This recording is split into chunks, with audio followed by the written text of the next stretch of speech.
konsumsi antibiotik di kalangan masyarakat, khususnya tanpa resep dokter. Tanpa resep dokter di Aceh sangat tinggi, mencapai angka 83,7%. Pasien meninggal setiap tahun akibat resistensi antibiotik karena penggunaan yang Ketua tidak Komite Penanggulangan Resistensi Antimikroba Kementerian Kesehatan RI terhadap antibiotik di Indonesia cukup tinggi jika dibandingkan dengan negara-negara lain di dunia seperti Amerika Serikat, Inggris, Belanda, dan Singapura.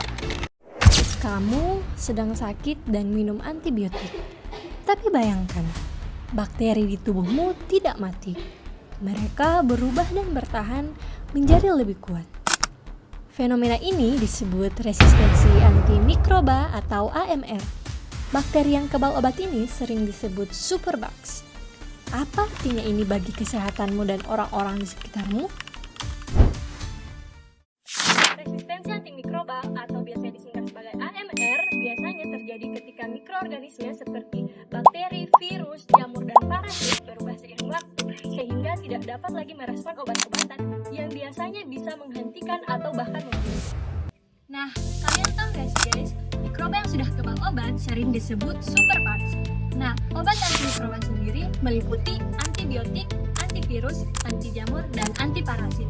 Jika mikroorganisme sudah kebal akan obat, pengobatan seringkali tidak menjadi efektif dan infeksi bertahan lebih lama, bahkan risiko penyakit serius meningkat. Maka dari itu, penyalahgunaan obat mempercepat resistensi antimikroba.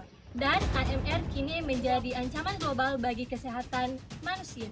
Antibiotik hanya efektif untuk infeksi bakteri, bukan virus. Flu, pilek, dan sakit tenggorokan ringan biasanya disebabkan oleh virus.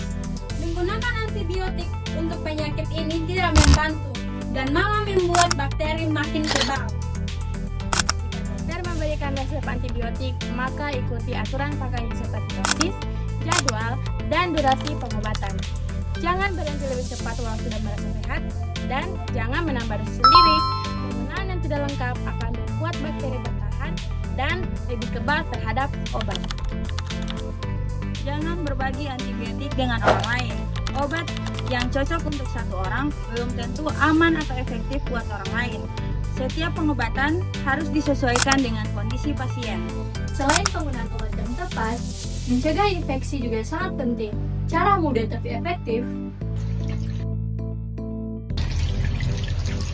Cuci tangan secara rutin, gunakan masker saat sakit, masak makanan yang matang dan simpan secara higienis, dan vaksinasi sesuai jadwal.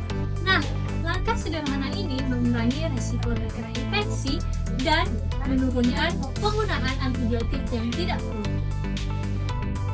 Yuk lindungi diri dan keluarga dengan teknologi yang tepat.